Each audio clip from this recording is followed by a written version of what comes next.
go get them again. Welcome back to another unboxing first impression video on my channel. Today we are delving into the brand of Jean-Paul Gaultier, and on the female aisle, this is part of the decant site, so it is a female La Belle. This is La Belle Paradise Garden, which of course was a co-release with Paradise Garden on the men's aisle. So looking forward to seeing what this one's all about. Of course, it doesn't need any unboxing. It was a returned product for the decant site, so I will be decanting this later tonight. But it is a flanker to the original La Belle, inspired of being in the Blue Lagoon. Also inspired by Jean-Paul Gaultier's show, I believe it was back in 2010. And the theme of that show was Paradise Garden. So kind of interesting that they went back to, and some brands, designer brands kind of do this, it's a way of putting a fragrance to their couture lineup. So this one right here, of course, Paradise Garden, of course, more botanical kind of theme. It is a limited edition if you didn't know. So this bottle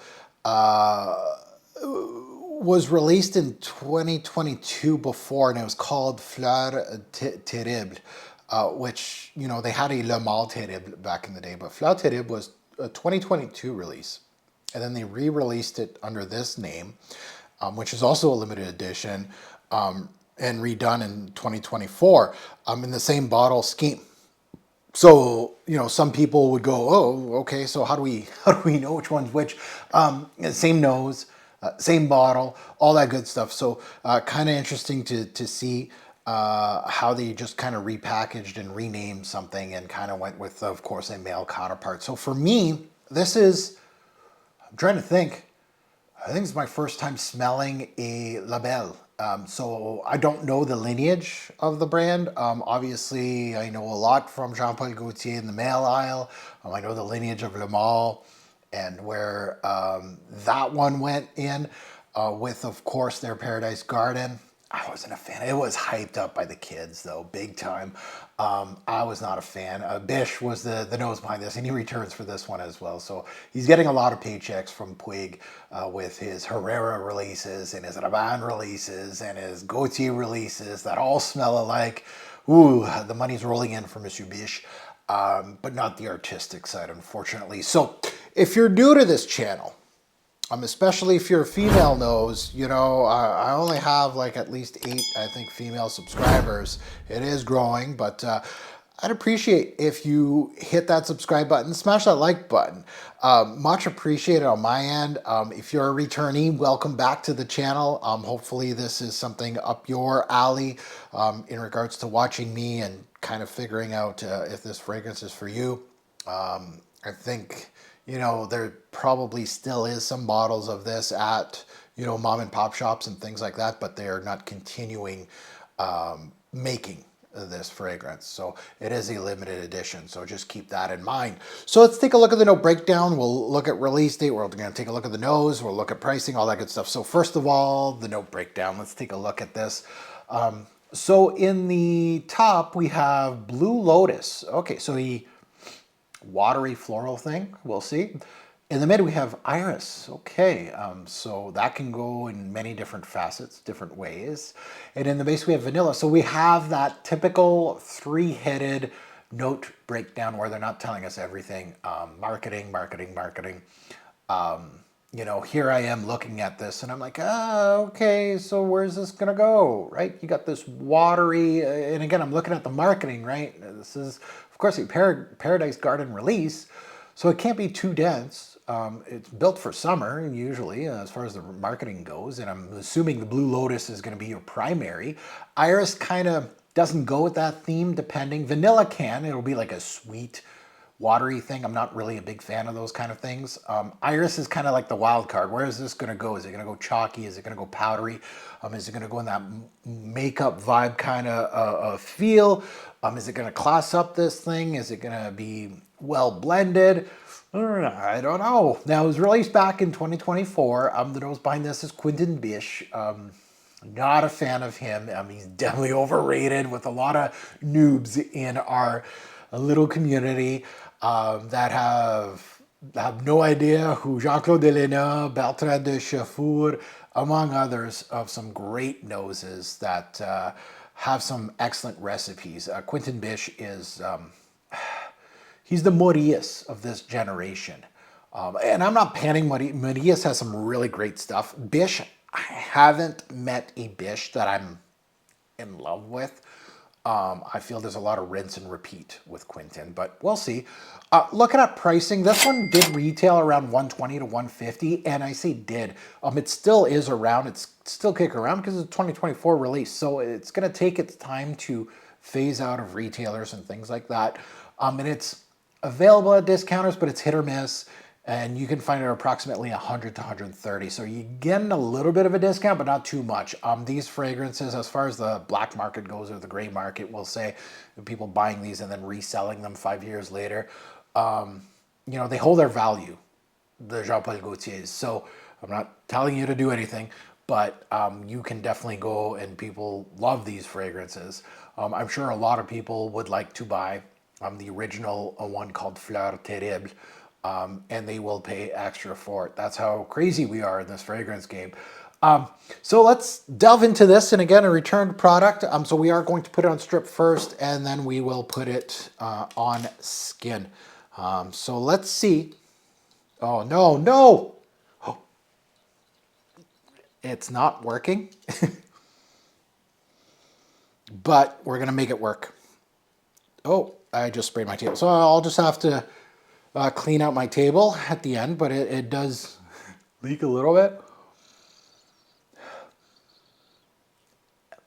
That Blue Lotus comes in. It really is a watery. It really evokes a Quentin Bisch watery floral thing, which you would expect with the Blue Lotus in the note breakdown, but it's true to form. I'm not seeing much of the other notes I'm giving you any. There's a citrus in here, which is not listed in the note breakdown. Typical bergamot would be my guess right now, early givings. There is something with a little bit of a piquant, maybe like a little ginger. So, you know, with these 3 note breakdowns, there's always like that kind of thing of like, there's more that meets the eye. So that is your major facets right now. Watery, lotus, little bit of a citrus punch to give it some color. A little bit of ginger too, giving a little bit of that invigorating hit that ginger kind of gives you. The ginger is actually really good. It's fresh, it's watery, it's definitely synthetic. But what do you expect from Jean-Paul Gaultier, right? When was the last time I reviewed a Jean-Paul Gaultier and I said, oh, a super authentic fragrance? So you kind of know going in, a little sweet, which is, I'm assuming, that tonka fog that Bisch likes to use, that vanillic fog kind of thing. Okay, so let's put it on skin. We'll try to put it on skin. Like, this atomizer is pooched. Like, it's just, you can kind of see it here, guys, that it's just, yeah, it's a mess. But at least I got it on me. We're getting a video. Like, you know, I could have quickly shut this off, but, you know, if I can get you some information on a fragrance that usually I wouldn't delve into, I try to put my effort in. Yeah.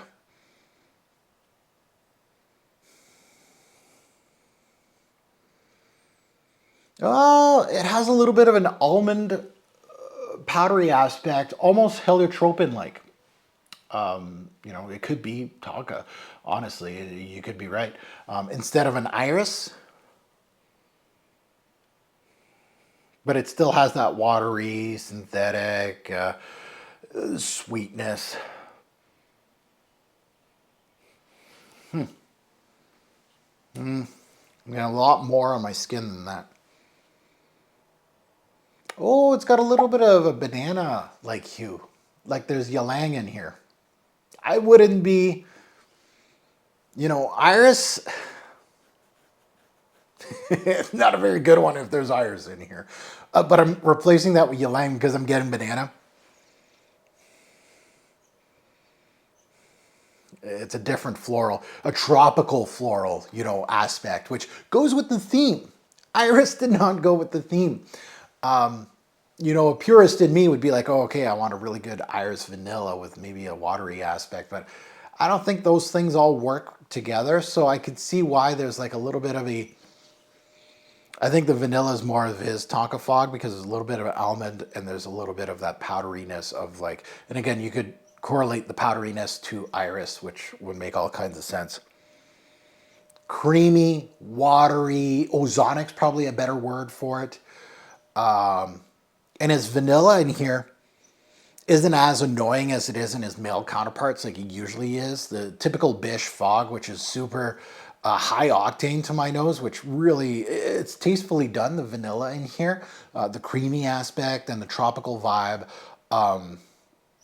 Yeah, it pulls a little bit of the greenness of the Paradise Garden in the men's aisle, which had like kind of like a figgy, kind of like a fake fig leaf kind of thing.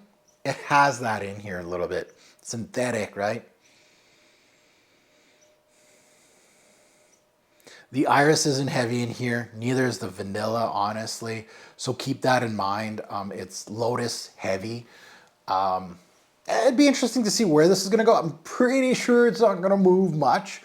But where is it going to go once you lose that watery aspect? Are you going to lose that watery aspect? Because it feels like it's going to go more creamy, I would assume. A little more vanillic, creamy kind of thing with a little bit of that banana like ylang in here. So a lot of notes that are off the beaten path here. I got bergamot and ginger off the strip there. And I still do. With that lotus. So there's a watery, citrus, zingy kind of thing on an uplifting. It's actually not too bad. Like typical, you know, there's nothing that stands out. The iris, don't expect fireworks. Honestly, it's very much low on the totem pole.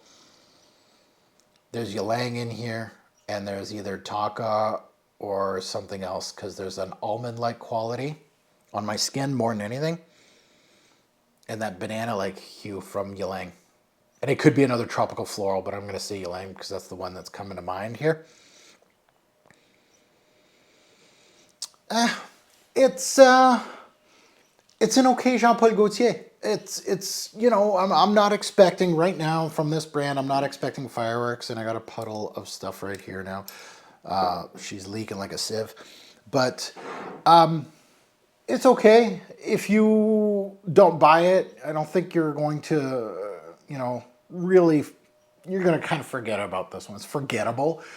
It's not the worst of the brand. And again, the women's aisle, I'm very limited as far as my experience goes. I'm kind of comparing this to the men's aisle where there's a lot of bombs. And there's some good, but there's a lot of bombs in that lineup.